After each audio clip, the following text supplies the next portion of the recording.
Muito boa noite, meus amigos, minhas amigas, ouvintes da Rádio Boa Nova. Ele comentou em alegria, usou a palavra alegre quando ele estava falando, Marcos, quando estava fazendo a abertura, né? Eu acho que uma coisa importante da gente trazer para a nossa vida, quando a gente vai para alguma reflexão ou para alguma tarefa, é a gente não se esquecer da importância de, seja qual movimento a gente estiver fazendo, que a gente o faça com alegria, que a gente tente buscar alegria nos momentos que a gente está vivendo. Então, faço votos que esse encontro que a gente está fazendo aqui tenha ao seu fundo alegria, disposição de vida, vontade de viver, de fazer as coisas diferentes, tá bom? E hoje a gente vai falar sobre o Evangelho segundo o Espiritismo, né? A primeira obra da codificação, que ele foi publicado em abril de 1864. O Evangelho segundo o Espiritismo, ele mostra, é o segundo livro, mostra a parte moral da doutrina espírita. Ele explica as máximas do Cristo em concordância com o Espiritismo e suas aplicações às diversas circunstâncias da vida. Os ensinamentos que contém são adaptáveis a todas as pátrias, comunidades, raças, e ele constitui um roteiro mais do que seguro para a construção de um mundo de paz e fraternidade. O Evangelho segundo o Espiritismo, ele mostra que a fé raciocinada é a única que pode ajudar o homem em qualquer época ou situação. O estudo do Evangelho é indispensável a todos que desejem elevar a sua conduta moral. Avançamos para um novo mundo que só o Espiritismo pode modelar, pois só ele revela condições para isso em sua estrutura doutrinária. Procuremos compreendê-lo em toda a sua grandeza. A primeira tradução do Evangelho segundo o Espiritismo aconteceu aqui no Brasil em 1876 pelo Dr. Joaquim Carlos Travassos. Enfim, é obra da codificação que dispensa grandes apresentações, né? Hoje, meus amigos, a nossa conversa aqui, a proposta, o convite que a casa nos faz, é para conversar um pouquinho, para refletir um pouquinho sobre como foi que tudo começou. Quer dizer, como foi que hoje nós temos à disposição, por exemplo, livros como esse que eu acabei de conversar aqui com vocês, que é o Evangelho segundo o Espiritismo, ou sobre este livro aqui, mais especificamente, que é o Livro dos Espíritos, né? Esse trecho que a gente vai tocar hoje é a introdução do Livro dos Espíritos, que conta um pouco como foi que isso se processou. Quer dizer, como foi que chegou às nossas mãos, né, lá pelo século XIX, como chegou às nossas mãos o Livro dos Espíritos. E quem faz esse relato nada mais é do que o autor não, aquele que organizou as informações que vieram dos Espíritos. Kardec, na introdução do livro, ele nos conta como foi que isso se fez. Vou dizer aos senhores que a proposição de hoje é meio chata, vamos combinar. Nós estamos numa quinta-feira, né, meus amigos? É quinta-feira à noite, tá certo? Todo mundo está cansado do trabalho, os ouvintes lá já comeram omelete com salada, passaram por acaso no rádio, lá estão ouvindo um expositor. A proposição que ele está nos fazendo é falar sobre conceito. Ainda que possa parecer árido, por que é importante isso? Kardec, né, o nosso codificador, ele era, antes de qualquer coisa, enfim, além de um homem que tinha a tarefa que tinha, mas ele era um cientista, ele era um pedagogo, ele era um homem que tinha trabalhado por muito tempo ensinando, que sabia a importância de distinguir cada palavra, cada ponto, cada método. E mais, ele tinha consciência que na época em que ele estava, face ao burburinho que estava acontecendo naquele século, naquele lugar onde ele nasceu, o quanto era importante distinguir uma coisa da outra e deixar muito claro para aqueles que leriam o Livro dos Espíritos que ele estava falando de uma coisa diferente do que aquilo que se processava lá. Na introdução aqui do livro, ele faz o seguinte, ele fala aquilo que os outros falavam. Por exemplo, ele diz, alma, uns acham que é isso, nós estamos dizendo que é aquilo. A alma pode ter tal conotação para o povo antigo, para os egípcios, para nós tem tal conotação. Eu não vou fazer isso aqui com os senhores, não vou fazer esse trabalho de ida e vinda, porque vou dizer aos senhores, eu li o texto aqui, olha, eu fui e voltei, me deu até uma zonzeira. Mesmo que vocês digam para mim assim, olha, não, pode fazer, que a gente aguenta, isso me lembra um pouco uma historinha, quando eu estava vindo para cá, eu lembrei que eu assisti numa palestra aqui, que o expositor falou o seguinte, quando a gente está no plano espiritual, a gente é muito valente, Porque assim, aqui a gente está escondido de nós mesmos, né? Quando a gente está lá, despido desse corpo, a gente olha e fala, meu Deus, o que foi que eu fiz ou o que foi que eu não fiz? E a gente, do nosso ladinho, tem lá o nosso anjo de guarda, né? O nosso mentor, ali do lado tentando nos ajudar. Sempre tem um auxiliar do anjo de guarda, né? Que está lá anotando as coisas e a gente preparando a vinda para cá, né? E quando a gente vê o que a gente fez ou não fez, não, pode colocar aí na minha próxima encarnação que eu quero, sei lá, 4 filhos. Põe 4 filhos de uma vez, que aí já resolvo. Não, além dos 4 filhos, põe um marido difícil. Põe um marido difícil. Além disso, eu quero casar 3 vezes, quero ter 3 sogras. E a gente vai listando. E o auxiliar vai anotando lá, né? E o nosso anjo de guarda vai pensar, ai, meu pai do céu, olha só o que esse cidadão está dizendo que vai ter condições de fazer. Como o nosso anjo de guarda é bem mais consciente que a gente, ele fala o seguinte, pega essa pessoa, ao invés de colocar esse monte de coisa aí, põe ela no metrô, às 18 horas, lá na estação Sé, se ela morar em São Paulo, e aí a gente vai ver que não é preciso mais nada, porque ele vai dizer, meu Deus, por quê? Por que eu fui escolhido? Porque eu não presto, porque eu sou o mais infeliz dos homens. Então, só para dizer o seguinte, que uma coisa muito interessante que o Kardec faz aqui é falar o seguinte, olha, cada coisa ao seu tempo, cada coisa ao seu passo. Quer dizer, as informações foram chegando, se avolumando, se clareando, conforme a gente tinha condição de assimilar, de entender e de compreender. Como disse aos senhores, eu não vou contar os 3 conceitos que ele diz que é possível se pensar que seja alma ou que seja doutrina do espírito. Eu vou direto ao ponto para a gente não enlouquecer, digamos assim, né? Ele diz o seguinte, olha, primeiro, a doutrina dos espíritos, ou espiritismo, é exatamente aquilo que diz o nome, né? O axioma ali. Ismo, doutrina dos espíritos. Simples assim. Não estamos falando de espiritualismo, nem de outras formas, mas que se tratava de uma doutrina cujo autor, vejam bem, não era Kardec, não era nenhum outro avatar, nenhum outro ser especial, mas era uma pleiade, era um conjunto de espíritos. Portanto, uma obra coletiva.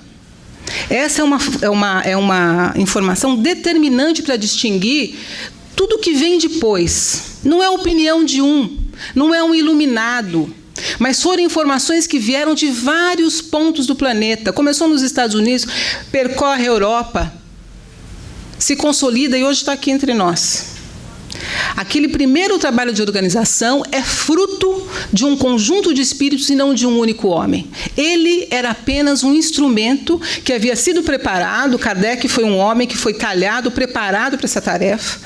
Não se escolheu à toa aquela pessoa, aquele homem, né? Ele era poliglota, ele era um homem do ponto de vista do aprendizado, havia sido pedagogo, conhecia a ciência, conhecia a astronomia, tinha condições, portanto, de arguir os espíritos sobre a mais variada gama de questões. Muitas vezes foi inspirado a fazer algumas perguntas, mas quem lê o Livro dos Espíritos se apercebe da variedade de informações e do universo de questões e de temas de que ali trata. Portanto, a primeira informação importante que a gente guarde, né, alguns que já estão aqui são trabalhadores antigos, alguns são alunos da casa, ou estão chegando pela primeira vez. Mas aqueles que já sabem, ou aqueles que hoje têm um primeiro contato, é bom que se recordem todo o tempo de que não há idolatria a ninguém, mas há o respeito absoluto, a pleiade de espíritos, a compreensão clara de que essa doutrina é uma doutrina coletiva construída por várias mentes inspiradas por nosso Pai. Essa é a primeira informação importante e que ele distingue. Um outro elemento que ele traz, que é importante que a gente saiba, é a ideia do que é alma. Né? Porque a alma também é visto e falado em várias, não só em seitas, em religiões, mas da mais variada ordem. Né? Eu vou até ler para vocês. Está posto assim, alma espírita ou simplesmente alma é um ser imaterial, distinto e individual, unido ao corpo que lhe serve de envoltório temporário. O espírito, no estado de encarnação, pertence unicamente à espécie humana. Uma informação que Kardec nos traz. O que ele está dizendo aqui? Por trás está dito, tenho certeza que vocês já tiveram a oportunidade de conversar sobre isso. Nossa, eu particularmente já tive a oportunidade de conversar com vocês sobre isso.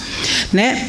Nós somos matéria posta, está aqui, viva, clara, todo mundo conhece, reconhece. Somos, portanto, este corpo e somos também um ser imaterial, somos espírito. Aliás, a nossa essência é espiritual. A nossa grande mãe, digamos assim, a nossa grande raiz, a nossa grande base é espírito, e esse corpo, por alguma circunstância, pelas circunstâncias que este planeta exige, em outros planetas, em outras galáxias, em outros mundos, pode ser que a gente não precise de cabelo, pode ser que a gente não precise de braço, não precise de mão. Aqui a gente precisa disso. Esse envoltório temporário compõe, digamos, o nosso conjunto. Além disso, tem perispírito, mas hoje não é objeto da gente conversar aqui. A ideia, portanto, que ele traz, quando ele fala que a alma, né, é a parte essencial nossa, ele está dizendo o seguinte, olha, uma distinção é importante. Essa alma não é uma alma que hoje aqui eu pego, tomo de um todo, venho aqui, uso um pouco e quando eu volto para lá eu disperso no infinito. Tem um conceito, né, que alguém considera isso. Não, a alma é um elemento individualizado. Ela é sua, do Senhor, e ela é minha. Quando eu saio daqui, tá? Quando eu desencarno, né, quando eu vou para um outro plano, ela carrega as minhas informações. Ela sou eu. No fundo é isso. E é o contrário do que a gente imagina, porque a gente vive falando assim, é alma penada, né? Isso, vocês nunca ouviram falar isso, tem alma penada. É o contrário. Quando a gente está encarnado, a gente não é alma penada, a gente é alma. Quando a gente podia falar espírito penado, porque quando a gente não está neste corpo, não está aqui aderido, digamos assim, né? Para fazer uma simplificação para a gente poder conversar hoje, a gente é considerado espírito, e quando a gente está encarnado, Kardec nos fala é alma. Outro elemento importante conceitual. Todo mundo tem alma, né? Todos os elementos da natureza têm alma. Os animais têm alma. É uma outra questão que ele também tenta circunscrever. Não dá para aprofundar essa conversa hoje. Mas ele diz o seguinte, que, na verdade, tudo aquilo que compõe o universo tem o que se chama princípio vital. Nossa árvore que está aqui do lado, que a gente vê, né? Ela está viva. Está verde, está dinâmica, ela busca o próprio alimento, ela vai lá, você coloca água, ela entende, ela procura o sol. Ela tem dentro dela um mecanismo, né, a vitalidade, que faz com que a gente saiba que ela está viva. Princípio vital que todos nós temos. Mas ele faz a seguinte distinção. Há, na natureza, no universo, uma diferenciação. Alguns seres, além desse princípio vital que compõe todos nós invariavelmente, minerais, vegetais, etc., nós temos um princípio inteligente. Aí alguns têm, nem todos. E ele circunscreve os animais e os homens como aqueles que têm esse princípio diferenciado inteligente. E só o homem, somente o homem, é quem tem o que a gente poderia chamar de alma espírita ou simplesmente alma. Então é importante distinguir que somos irmãos se pensarmos que todos nós somos compostos, sim, de fluido vital. Mas que o homem tem essa característica muito particular de ter uma alma inteligente que sobrevive ao corpo e que, aliás, é a própria essência do homem. Então, 3 conceitos importantes para a gente guardar aqui hoje. Doutrina dos espíritos, o que é princípio vital e o que é alma. Essas são as 3 grandes questões que Kardec nos alerta no começo dessa introdução. Por quê? Porque isso permeia toda a obra. Tudo aquilo que a gente for olhar da codificação, de alguma forma, faz algum tipo de referência a esses elementos. E é bom que a gente não se confunda com outras informações que estão postas lá. Depois, o que ele faz? Depois ele clarear esses 3 conceitos, tem uma amiga minha que, enfim, a doutrina espírita, nós espíritas não somos adeptos a esoterismos, nem o que a gente chama de bengalas, mas diz essa minha amiga que ela tem certeza que Kardec, apesar de ter nascido em outubro, segundo a biografia dele, portanto ser libriano, ela tem certeza que ele é virginiano. Ela fala, aquele homem com aquele método, 1 por 1, 2 por 2, cada um dos elementos, distinguindo cada coisa, só pode ser virginiano para ter aquela precisão. Então, esse trabalho dele, isso é muito interessante a gente observar, porque, assim, é fantástico como ele conseguiu condensar nessa primeira introdução uma visão tão geral e tão aprofundada daquilo que ele vinha trazer. Então, ele distingue esses elementos iniciais e depois ele nos conta um pouco da história. Ele fala como é que foi que tudo aconteceu e como foi que o olhar dele, inclusive, um professor de universidade, um pedagogo que dava aula lá da época contemporânea de Pestalozzi, como é que aquele homem lá, de repente virou os olhos dele para esse fenômeno que estava acontecendo na Europa naquela época. Que fenômeno é esse que eu estou dizendo para vocês?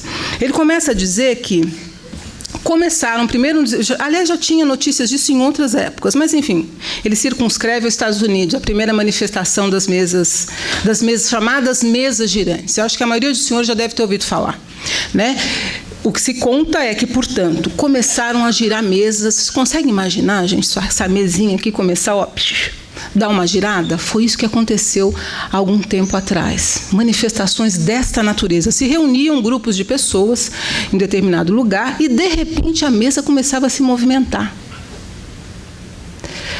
Pensou-se, e Kardec, que era como eu disse aos senhores, de fato um homem de método e de ciência, né? Ele foi olhar aquilo por algum momento e a avaliação que se fez que se tratava apenas de magnetismo humano, também estudado à época, quer dizer, a capacidade que o homem tem de usar o seu fluido e mantar alguma coisa e fazer até que alguma coisa se manifestasse.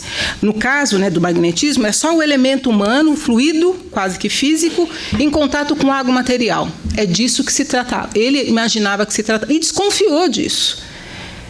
O que ele observou é que esse fenômeno começou nos Estados Unidos, ele avança para a Europa e começa a acontecer pelo mundo todo, em vários lugares. E ele começa a criar teorias com relação a isso. Ele fala assim, será que isso que está acontecendo, das mesas girarem, não é a mesma coisa que acontece com os planetas? Não tem os planetas um movimento circular?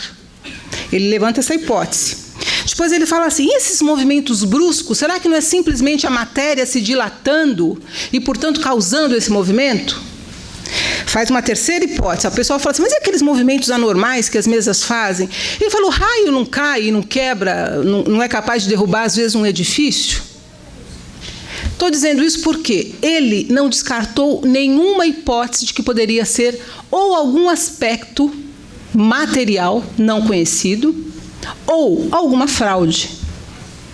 Charlatães, místicos, existem a cada época, em todo o tempo, existe hoje, existe ontem. Então ele usou e foi a cada uma dessas possibilidades, ele e o grupo que o acompanhou nessas pesquisas, nesses trabalhos, foi lá ticando. Será que é isso? Será que é isso? Será que é isso? E o que aconteceu? Que esse movimento de mesa foi se sofisticando. Como eu disse aos senhores, as coisas vão chegando ao seu tempo, né? Num primeiro momento, talvez fosse preciso que o plano espiritual fizesse o seguinte, olha, vamos fazer uma bagunça grande aqui para todo mundo olhar? Imagina aquele povo intelectualizado, aqueles bailes lá, enfim, século XIX, aquelas mulheres com aqueles vestidos lindos, eu teria adorado viver naquela época. Bailes, etc., né? Às vezes frivolidades nos salões, muito intelectualizado, na época das luzes, iluminismo, etc., Imaginem os senhores se de repente começasse uma conversinha normal como essa que a gente está tendo. Será que alguém prestaria atenção? Foi preciso fazer algo que realmente fizesse, entre aspas, barulho. Que os olhos se voltassem e exigisse uma análise mais pesada e mais aprofundada do que estava acontecendo. Então, esse foi o primeiro momento, digamos assim, né, de contato e conhecimento, né, com relação a aspectos relacionados ao que se tornou depois o que a gente chamou de doutrina dos espíritos. Essas mesas, o que aconteceu? Normalmente, na ciência, às vezes você tem uma tese, uma hipótese, e você vai tentar comprovar se você está certo ou não. É assim que a maioria dos cientistas trabalham. Neste caso, essas mesas começaram a se movimentar, e começou-se a perceber o seguinte elemento. Em alguns casos, você era capaz de fazer uma pergunta para ela, para essa mesa, entre aspas, né? E ela respondia. Um toque, 2 toques, sim, não. Sofisticou-se um pouco mais. Começou-se, em algum momento, depois, a perceber que ela formava letras. Não que ela formava letra, não escrevia, mas, enfim, letra A, 3 toques, letra B, de tal maneira que sentenças começaram a se formar, frases começaram a se formar. E num desses momentos, alguém informou o seguinte, perguntou, né? Estava uma roda de pessoas, se perguntou, o que é isso que está acontecendo? E então, o gênio, digamos assim, ou o espírito, se manifestou. Eu sou um espírito. Meu nome é tal, eu venho de tal lugar, eu tenho tais características. Foi a primeira vez que se soube que, portanto, naquele movimento, naquilo que se podia imaginar, poderia ser apenas um aspecto material, apenas a imantação de um objeto, havia algo inteligente. Vocês se lembram da alma que eu falei? O homem é o único que traz a questão da inteligência, essa capacidade. Havia algo inteligente por trás daquelas manifestações. E a partir daí, digamos assim, o portão se abriu. A partir deste elemento se percebeu que, afinal, alguma coisa de fato estava acontecendo ali. Foram experimentados, e é rico aqui de detalhes essa introdução, como é que isso foi se aprimorando. Depois, gente, muito cansativo você pegar uma mesa e ficar aquela mesa se movimentando. Até os espíritos, né? Falaram o seguinte, vamos dar uma simplificada nisso? Pegou-se uma cesta. As pessoas se reuniam, uma cestinha, né? As pessoas se reuniam na cesta, postavam as mãos em cima, faziam perguntas e aquela cesta se movimentava novamente, formando letras, formando palavras, etc, etc. Depois, alguém sugeriu ao espírito, e uma anotação que ele faz, que a mesma sugestão aconteceu em 3 pontos do planeta, sem que... Não tinha internet, gente. Não tinha e-mail, WhatsApp, não tinha essas coisas na época. A carta ia de navio, ali em avião demorava para chegar. Então, a notícia não correu pela rede social. Em 3 pontos distintos do planeta foi sugerido que se colocasse junto àquele cesto uma caneta. E aí a caneta é quem começou a fazer as tais letras, etc, etc, e a responder perguntas, e perguntas de relativa complexidade. A escrever não mais só frases, mas páginas e páginas. Até que, com o avançar, com a observação, etc., o que se percebeu? Que, na verdade, aquela cesta, ou aquela prancheta que em alguns casos se usou, era desnecessária. Bastaria que uma mão humana segurasse um lápis ou segurasse uma caneta, que isso seria facilitado. E foi assim que se evoluiu para aquilo que a gente chama e conhece hoje como psicografia. Então, daquela mesa que girava, passa por um cesto, passa por uma prancheta, adapta-se um lápis, e depois aquele lápis é conectado à mão de um homem, e aí você começa a escrever e começa a sofisticar. O que se percebeu que era importante que se tivesse? Bastaria eu ter um homem aqui com uma caneta na mão para escrever? Seria preciso que houvesse um médium. É preciso que haja um médium para que esse tipo de manifestação acontecesse. Que alguém aqui encarnado que fizesse a intermediação com o plano espiritual para que aquilo pudesse se materializar num papel, por exemplo. Só que o papel do médium não era o médium que estava respondendo a pergunta. Percebam bem, o médium, afirma e reafirma Kardec, é um intermediário. Intermediário, instrumento. Estou lá, preciso dele, através dele, das mãos dele, tal, eu faço a escrita, eu faço a manifestação. Eu dou a informação. E talvez até ache interessante, porque quando você olha, se vocês tiverem curiosidade, busquem na Revista Espírita, na internet você encontra fácil, tem algumas imagens, né, algumas fotos da época dos objetos que eram usados para isso. Por que eu estou destacando isso? Porque a gente sempre se preocupa. Tudo bem, está dizendo então que foi um espírito que através, né, que estava ali se manifestando. Mas e o médium? O médium não tem influência sobre aquilo? No sexto que eu estava dizendo que seria bom vocês observarem, vocês veem que em alguns casos tinham vários dedos e várias mãos tocando o cesto. Ele usava o fluido do médium, mas seria quase impossível que o médium impulsionasse a mão dos outros para chegar até aquela ou a outra letra. Ele era um instrumento, mas os outros, que não necessariamente eram médios que compunham aquele grupo, não influenciavam diretamente o conteúdo da mensagem. É isso que se quer dizer. Então, portanto, o médium é um instrumento importante, mas não é ele quem dá as respostas. Porque a mediunidade você encontra como um atributo da alma, como um atributo do homem, né, do espírito, você encontra em gente boa, em gente do bem, entre aspas, gente do bem e do mal não tem, né? Todos nós estamos apenas em estágios diferenciados. Mas você encontra em qualquer nível moral. Tem charlatão, bandido, etc, etc, médium? Sim. Não tem ladrão, bandido, etc, que fala? É a mesma coisa. Né? Não tem gênios, pessoas especiais, inspiradas, médiums? Tem. Assim como tem gente que fala, é um atributo natural, que alguns desenvolvem por algumas circunstâncias, etc., e outros não. O que eles observaram? Observaram o seguinte, que neste trabalho, que nesse papel do médium, ele não teria...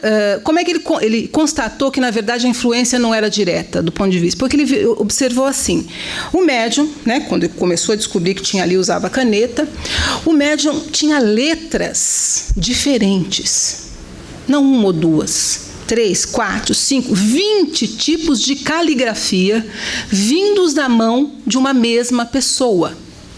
Só pode dizer, pô, o cara tem criatividade, né, meu? Faz meio torto assim, faz meio torto assim, faz meio torto assim. Tudo bem, digamos que até alguém pudesse ter essa habilidade de ficar modificando a letra.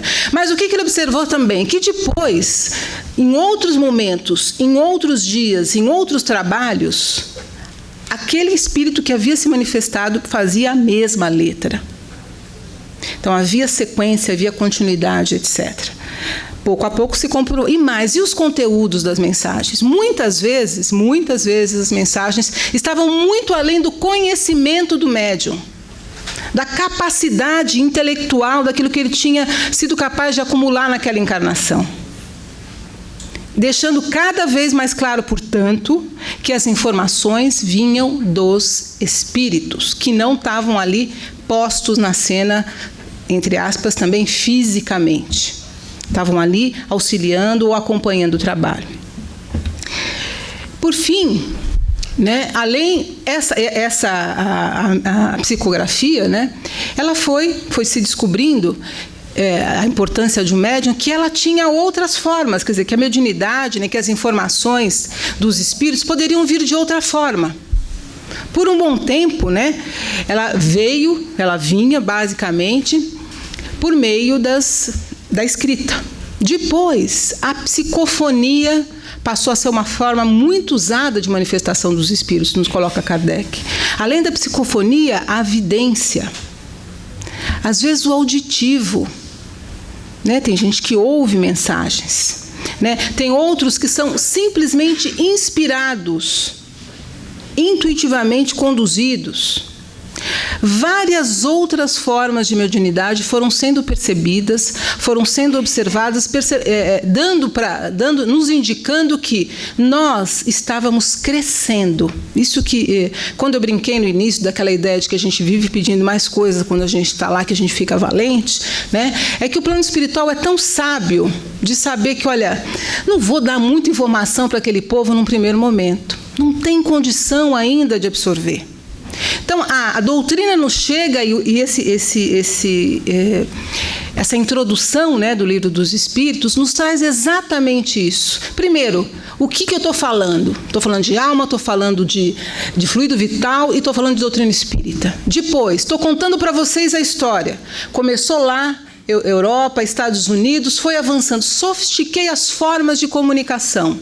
E só depois, quando comprovadamente ficou claro de que existe um outro universo que se manifesta aqui e que isso aqui é apenas uma aparência e que isso passa, quando isso ficou concreto e claro, foi possível que se expandisse a forma de comunicação. Porque, obviamente, pela psicofonia, pelo auditivo, pelo visual, as chances de haver algum engano são maiores. Né? De comprovação, hoje há muitas técnicas, há muito estudo sobre isso, mas por um momento, se a comunicação viesse apenas através deste ou daquele, sem ter passado por esses passos, quem acreditaria? Quem teria a convicção de que, de fato, estava se construindo ali algo que se pretendia, sim, falar do espiritual, mas ao mesmo tempo ter o teste, né? Passar pelo crivo, passar pela análise do intelecto, passar pela ciência, passar pela construção de todos aqueles que vieram dizer contra. Kardec termina esse capítulo dele falando assim, olha, digam o que for, podem falar, podem dizer que não acreditam, mas aquele que se debruçar algum momento a observar de fato como isso foi feito, vai entender que isso aqui não é brincadeira. Não é conversa para, enfim, ele não falou isso, né? Falou eu, mas enfim, não é conversa para boi dormir. Isso tem sentido, tem fundamento, tem propósito e está a serviço do nosso Pai. Acho que é isso. Muito obrigada. Agora nós temos a oportunidade de participarmos da reunião pública, esclarecendo as nossas dúvidas ou tecendo comentários dentro do tema. Quem quiser participar, basta levantar a mão que o nosso companheiro levará o microfone. Boa noite. Boa noite. Você tem uma curiosidade, por que o Espiritismo ele só se manifestou no século XIX? Por que não antes? E por que o instrumento foi o Allan Kardec? O que a gente tem de informação com relação a isso é que foi naquela época que era possível. Tá? Quer dizer, a maturidade espiritual, né, o momento histórico era o mais propício pelo plano espiritual. E naquele lugar, inclusive geográfico. Né, o grau de maturidade, quem avaliou, né, quem somos nós, quem avaliou foi o plano espiritual. Havia chegado o momento, as melhores condições para que aquelas informações tivessem capacidade de se propagar. Havia conhecimento científico já acumulado, havia história do ponto de vista filosófica já discutida e posta ao homem, havia um grupo de homens, havia um homem preparado para isso. Kardec era um trabalhador, gente, como tantos que estão aqui na casa. É um homem que, quando no plano espiritual, foi posto para ele essa tarefa, que ele poderia ter falhado, né? Ele se preparou. Se você olha o histórico de Kardec, você vê que ele foi lá desde criança, ele já tinha um preparo, né, para a pedagogia. Ele desde jovem trabalha com outros alunos, ensina os amigos, etc. Se vincula justamente a uma área do conhecimento, a pedagogia, que é o que tinha de mais moderno, com Pestalozzi. Era poliglota. Eu sempre gosto de lembrar disso porque, assim, pensem que são mensagens vindas em vários idiomas, ao mesmo tempo chegando, são vários pontos do mundo que chegavam as informações. Então, ele tinha a capacidade de decodificar, de ler, de entender, de bater os sentidos nessas várias línguas. Então, era um espírito preparado, né?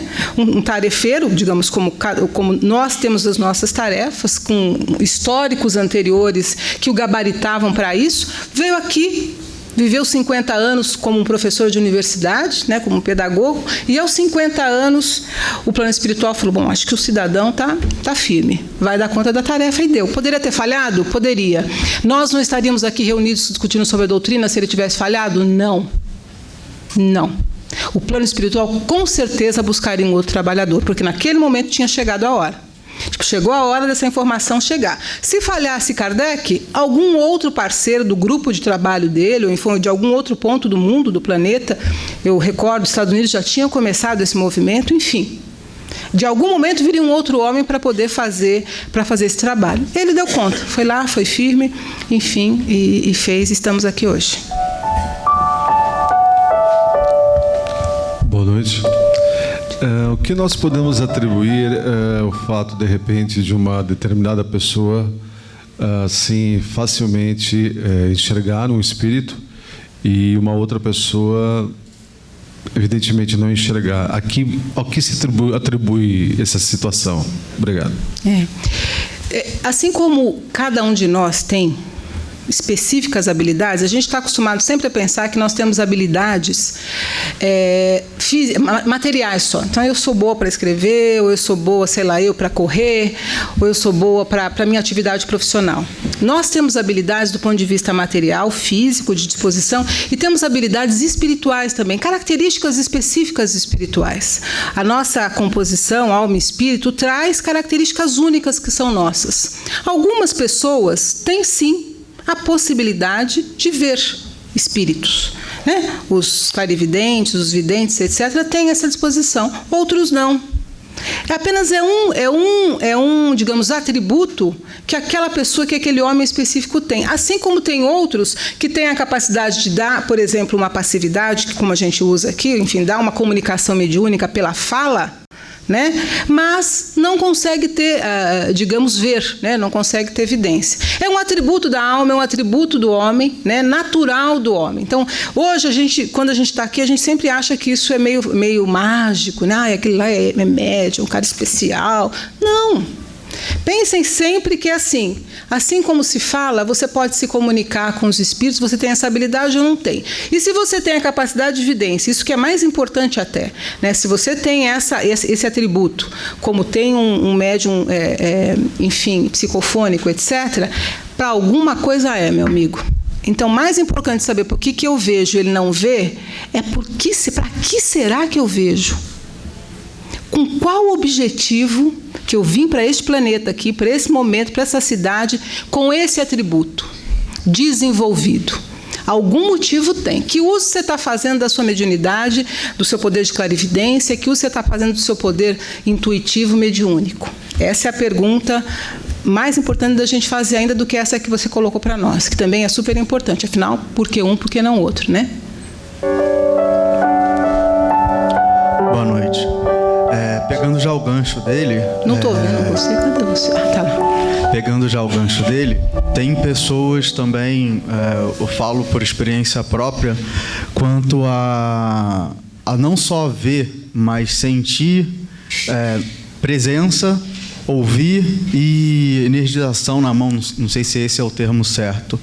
Gostaria de saber como que a gente pode estar doutrinando isso e exatamente se tem um prazo estipulado. Exemplo, ao invés de daqui a 2, 3, 4 anos doutrinar, ou começar o quanto antes já para que eu não possa fazer nada de errado lá na frente? Eu diria que a gente já está atrasado. É assim, se você chegou a essa conclusão, se você tem observação, comece já. Não tem porquê. Aonde você começa, está no lugar certo. É aqui mesmo. Por exemplo, é numa casa espírita, onde você vai ter a compreensão de que um fenômeno, ou você, ou enfim, ou de quem você está falando, enfim, de quem tem essa habilidade, eu volto a dizer, esse atributo natural do espírito, a capacidade de perceber. Todos nós sabemos que a gente está aqui, né? Vocês sabem, a gente anda nós mais 4. Eu tenho todos os meus seguranças firmes e fortes aqui, cada um de vocês tem. Nós estamos constantemente acompanhados, sozinhos, não é só no metrô lá da Sé, todos os dias. Estou falando isso porque eu peguei o metrô Sé, hoje não foi fácil, gente. E eu pensei, meu Deus, por que eu? Etc. Mas, enfim, todos nós estamos muito acompanhados todo o tempo. Né? Portanto, se a gente quiser e se a gente baixar a nossa frequência, se a gente desenvolver essa habilidade, às vezes a gente consegue conversar com esses nossos pares. Se a gente, enfim, acionar, e para o bem e para o mal, tá? Dependendo da frequência que você liga, qual é o rádio que você está ligando, o que você quer ver. Eu não posso falar o nome, porque não pode falar nome de rádio aqui, mas enfim. Você quer ligar um rádio que você vai ver sangue explodindo, ligue lá, você vai ver um moço lá dizendo que está com helicóptero. É lá que você vai ver. Não falei o nome. Se você quer ver uma boa mensagem, vai para a Rádio Boa Nova. Você vai encontrar lá, você vai encontrar gente boa conversando, etc. e tal. Para dizer o seguinte, aqui é um bom lugar para entender o que são esses fenômenos, e eu vou dizer fenômenos naturais, né? Aqui é um bom lugar para se sentir seguro. Olha, eu estou aqui fazendo o meu trabalho. Você vai dizer o seguinte, se eu não fizer hoje, daqui a 2... Por que você vai esperar 2 anos? Você já percebeu que isso está posto na sua vida, né? Se está posto, é para alguma utilidade. Quer dizer, se você é um bom escritor, vai escrever um livro. Se você é bom para fazer reunião, faça a reunião. Se você é uma excelente cozinheira, use a sua habilidade. Essa é a ideia. Lembra daquela parábola lá dos talentos? Veio para você, meu filho? Cuida dele, amplia, desenvolve, busca instrumentos, busca amigos, busca informação e usa. Porque senão depois, quando você voltar, você vai dizer, meu Deus, fiquei esperando 2 anos e meio para começar e olha, perdi tempo. Tá? Temos tempo para mais uma pergunta.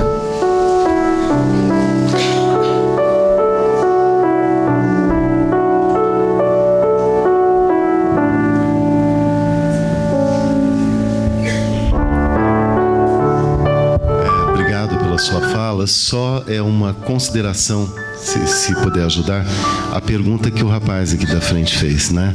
A questão de por que Allan Kardec e por que naquele tempo. É interessante como as perguntas se fizeram da mesma maneira, né?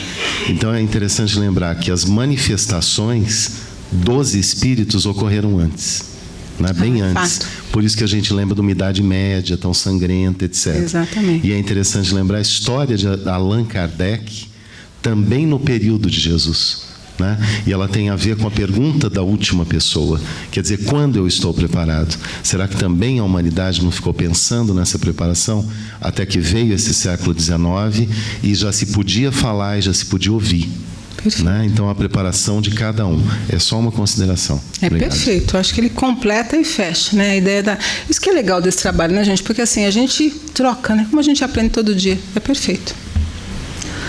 Infelizmente, o nosso tempo acabou, mas quem quiser esclarecer alguma dúvida ou conversar com a Miriam, é só aguardar o término da reunião e vir até aqui, pois ela permanecerá por mais alguns instantes. Miriam, por favor, as suas considerações finais. Nós falamos hoje em quem está começando, né, para aqueles que, enfim, estão tendo o primeiro contato, mas a gente também está falando com alguns trabalhadores, com gente que já está na casa. E eu encontrei esse texto do Chico Xavier, e eu achei muito bonito, achei muito interessante, queria dividir com vocês. Fala assim, um tanto mais. É só para dizer o seguinte, às vezes, meus amigos, vocês estão começando uma tarefa, e estou eu me incluindo nela, não vamos desistir, vamos continuar. Às vezes, quando o desafio se coloca, a gente tenta dar 3 passos para trás, vamos persistir, vamos ir um tanto mais, como ele diz. Ele fala o seguinte, olha, você guarda a impressão de haver esgotado o estoque de todos os seus recursos em determinada tarefa de amor. Mas se você perseverar um tanto mais no devotamento, ninguém pode prever os louros de luz que brilharão em seu passo. Você está doente e pretende obter licenças de longo prazo, mas se você continuar um tanto mais em serviço, ninguém pode prever o tesouro de forças novas que lhe aparecerá no caminho. Você encontrou imensas dificuldades no exercício das boas obras e anseia fugir delas, mas se você persistir um tanto mais na construção da beneficência, ninguém pode prever o triunfo que as suas horas recolherão nas fontes vivas da caridade. Você experimenta enorme cansaço e não quer dar ouvidos ao companheiro de longa conversa, mas se você esticar um pouquinho mais o seu sacrifício, ninguém pode prever os prodígios da colheita de bênção que surgirão dos seus breves minutos de gentileza. Observe que você mesmo, para realizar isso ou aquilo, exige incessantemente dos semelhantes um tanto mais de bondade, um tanto mais de cooperação, um tanto mais de tempo, um tanto mais de carinho.